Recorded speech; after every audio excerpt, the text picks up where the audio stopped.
Vacas lecheras, balance energético negativo.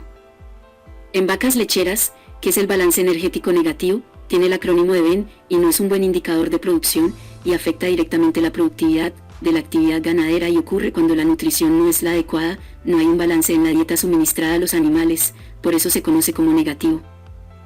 Esto pasa casi siempre, en las primeras semanas después del parto.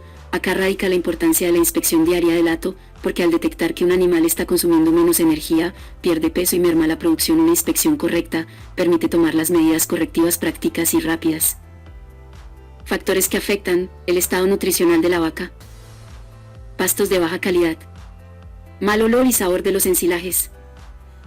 Higiene en los alimentos y comederos. Nutrición inferior a la requerida. Acidosis RUM-IAL. Materia seca.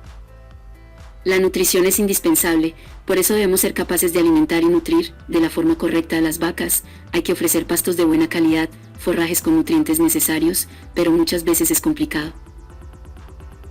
Pero tenemos la alternativa de saber que estamos brindando a nuestros animales, y al saberlo proporcionar adiciones para complementar lo requerido por los animales, de esta forma obtener un estado óptimo de alimentación y nutrición.